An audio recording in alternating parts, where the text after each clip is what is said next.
It's Thursday morning. Rob's got the Fendt 724 over there. He's just going to drop the rake off. He fixed the puncher on it yesterday. We're going to put it on the back of the 1455, which is behind the 7710, because that's the only track, one of the only tractors that's narrow enough for Sam to drive on the road. We were going to put it on the little 585 case that's mint and immaculate in the corner, but what we found is yesterday, before they put it on, they thought they'd try the PTO, and they found that the PTO linkage isn't working. Let me just flip the camera. So some linkage in there has snapped, so we've got to take the wheel off and a bit of messing around, unless we can go through the cab floor. So for now, we're just going to put it on the 1455. Doesn't match. It's going to be on the front of that tractor. Bad room, obsessed with that. Lots of people were a bit confused yesterday because Andrew unloaded this off the trailer. No, it's not Andrew's tractor. I've bought it because it is a collectible. It is a modern day classic. It's got the best cab that John Deere ever made on it, and probably one of the best gearboxes they ever made. If you're tractor pulling, that's got the best gearbox they ever made, because it's just click, click, click. But this one, it's got a power quad gearbox, 4-speed power shift. I think you call it power shift, yeah. And it's just a really nice looking tractor with a great cab. The paintwork needs a little bit of a polish. Sam did that side panel, but he's not done the top. See, it's cloudy on the top. This is cracked, but Cornthwaites have got some, because when they used to put front linkage on them, they'd take that off, so they can drop me one of them off. It's obviously a John Deere 7830. It's got all the steps there. It's got the step there, even to change the Green Star, because it's Green Star ready, so you can put John Deere GPS straight on it. In fact, there's even a sticker to tell you that. John Deere Green Star ready. It's on 710 tyres, which are pretty worn, to be honest. BKTs, which shouldn't be too expensive, they need replacing, but realistically, it's only going to work in the summer. Maybe put it on a baler, maybe use it for rolling. It's got plenty of spill valves on the back. It's got, I think, 4 spills on the back. Free flow return is that one there. Air brakes, because it's 50k, so 50 kilometers an hour tractor. It's not got LED lights, but I'm sure UTV could sort that if we want to do something about that. No toolbox, don't know where it's gone. This is the air tank. So the air tank was a little bit of an afterthought on John Deere's at this sort of day and era, because it was a Waterloo built tractor, so it's built in America. Let me zoom out. So it's built in America. I think the exhaust bent, but it's on a clamp there, so I don't know if it just wants the clamp adjusting and then sit the exhaust straighter. Front tyres aren't too bad. They're probably, I don't know, 50-60% worn, but the backs are like, yeah, 20%, 15% if that. Look in a cab. Nice steps to get in, just like the other 7.7. That's the dashboard anyway. This is an airline I'd put in case I needed it. Don't need that there. Don't need that bottle. Really easily laid out. There's all your spill valves in a row. Linkage controls. Gear stick. And there you've got a display as well. Got a pedal there. Nice easy vision. There's your wasp shaped bonnet, they call it. It goes dead narrow at the front here, so that you can get a good steering lock. Not a lot going on the roof other than electric mirrors, beacon switch and radio. And then you've got a decent sized passenger seat as well. Not really much of a cubbyhole to put your dinner though, but you have got a flat floor. That was one good thing with these, they had a flat cab floor. But yeah, really tidy example. Someone actually messaged me yesterday on Instagram. They know it used to be their tractor. They bought it from dealership. It had been on a feeder wagon at a big dairy farm, by the sounds of things, for lots of its hours, which is surprising because it hasn't rusted. So it mustn't have got particularly dirty. And then they've had it, but apparently the engine was rebuilt about 9,000 hours, it's 11 now. So it does sound good, the engine, to be honest. So probably obviously has been rebuilt. So hopefully it's got plenty of life left in it now. Bit random, but going down the road yesterday, the beacon lens decided to fly off. But luckily, Steve Mealy up the road caught it, or it nearly hit him on the head. So he's going to drop it off later, which is great. So we can get that back on. Don't know why that came undone. They actually screw on, but yeah, we'll get that put back on. Yesterday, we had a crane in the yard all day waiting for them 2 wagons. Now them 2 wagons are here and the crane's not here. So they're going to pull in off the road, and then hopefully the crane will be here soon. There's half a huge boiler going in.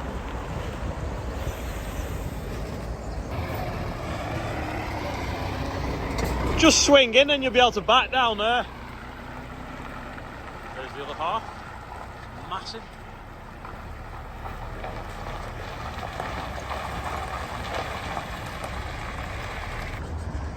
Put a bit of fuel in this now, and then that's ready for putting on the rake.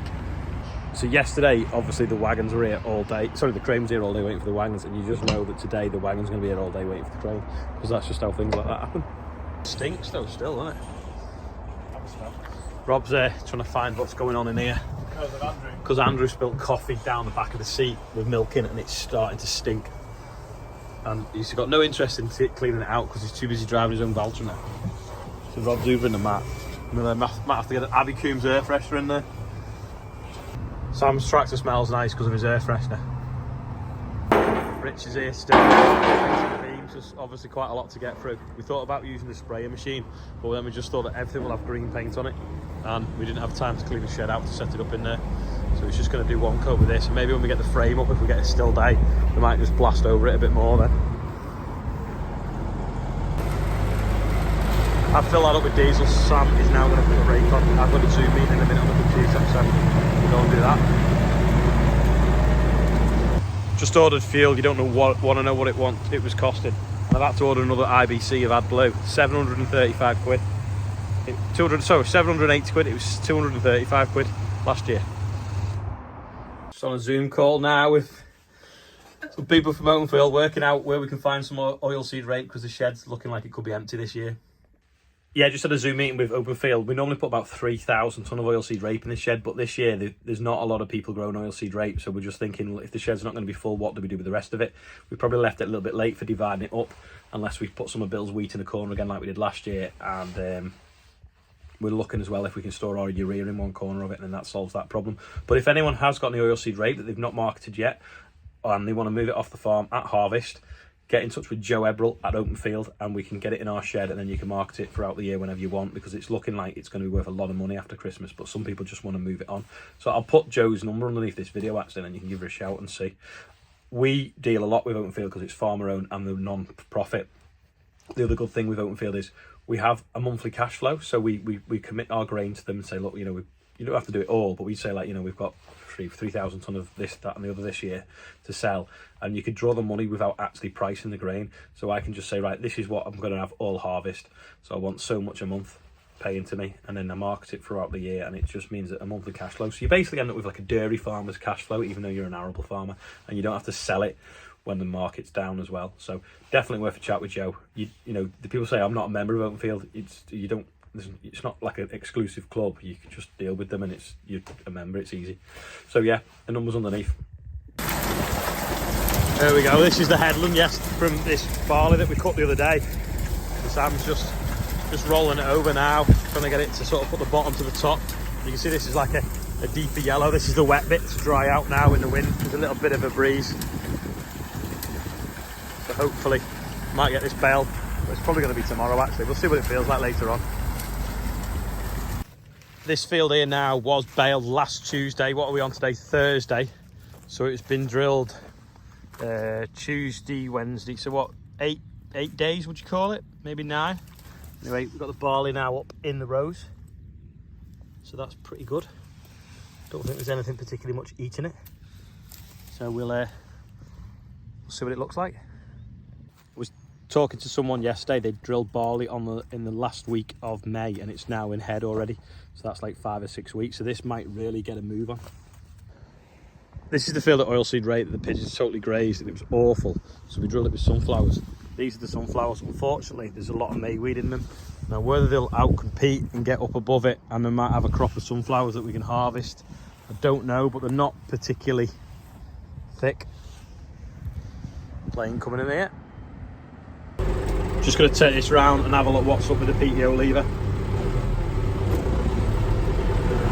I don't know what that light does. I presume it's the diesel light. Say it's got the handbrake on. What, say order it and then you'll go and collect it? Yeah, this little arm there is snapped. It's going to focus, so we just need to get it off. Yeah, this linkage in there, if it focuses, is snapped. Well, we've just jammed it back together now. I'm going to try and weld it, because the pins either end don't want to come out. It won't focus, that pin and that pin. So we'll just try and weld it in situ. It's not easy to get the welder in there. Rob's having a go. Well, it's now spinning. We can't get it any further forwards. There we go, trampoline spring fixed that. Not as big as that one, but two together. Bit of confusion as to what this weighs. Some are saying 17 tonne, some are saying 12 tonne, so we're just going to weigh it and see.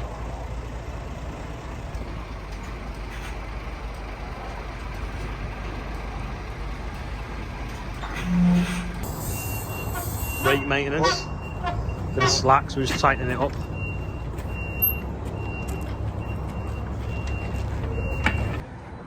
Right, the PTO lever's fixed. We've even tightened that because that had a bit of slack in it. Sam's off out now with the 585, earning its keep. He's going to go and turn some more straw.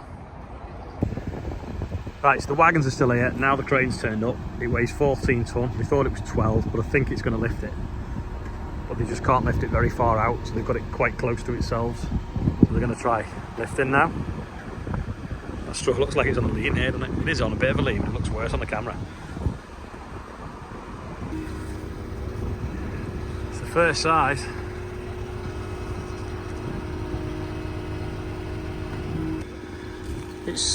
They've got hold of it now. It's come off the trailer about that much, but it's clever. It's only really that wire rope and a winch in the back.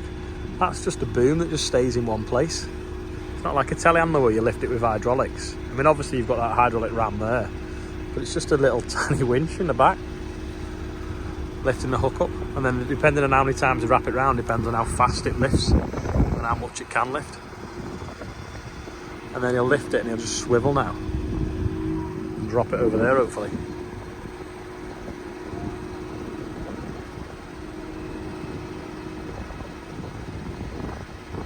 Yeah, and he didn't even grunt as well. To get it out of the building that they've just taken out of, they had to take the roof off, and then they had to lift a JCB telehandler in through the roof to push it to the opening in the roof to lift it out.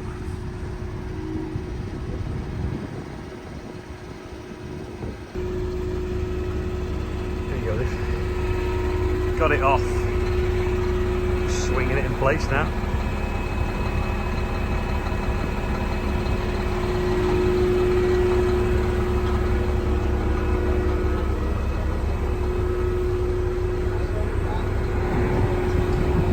A little pillow, puts his legs on when he's having a snooze.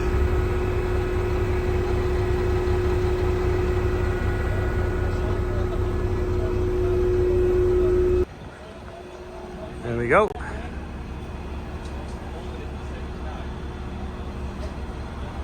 Hope they can get the crane in when this yard's full of straw.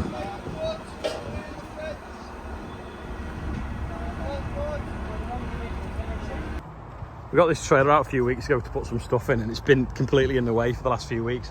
Got a few more bags in the back of there, going to lift them out, get them in it, make a bit more room in this shed, pull this out of the way to get it in. A huge birthday bumper today, which is good because it means we've raised nearly £250 as well. So Gerard Hendra Farm Services, Sudie Pierce, Chloe Hudson, Wyatt and Jake, Kevin Cobbs, Henry Collins, Dave Anderson, Alfie Dickinson, Katie Wallace. Have I got Henry Collins on twice? I have, haven't I yet? And Fionn Holland. Happy birthday everyone on there. And Henry twice. And I feel like I say this every day because I do, but anyone else whose birthday is also happy birthday. I still get loads of messages going, how do we get on the birthday bumper? The link is below every single of my videos for the last sort of 2 months, so just click that. Thank you everyone as well for the hoodie orders. There's a link below, but there's not many sizes left, but we are ordering another batch, so be quick if you want it quick. Shed update, it's not up yet, but the beams are nearly all painted. I say nearly all painted, there's a lot of them here, some there, and then some in the shed over here. I'll go and have a look. Still all these left to be painted. They're all painted, and then there's all the tubes to do as well. Richard looks happy about it. That is about it for today. We never got any straw baled. Sam has rolled it all over anyway. He's done all of it, so hopefully tomorrow we can get baling some straw, and also we're going to ted some more hay. We had rain this morning and overnight, so that's why we've not got that done. Anyway, thanks for watching. There's a guest outro. See you tomorrow.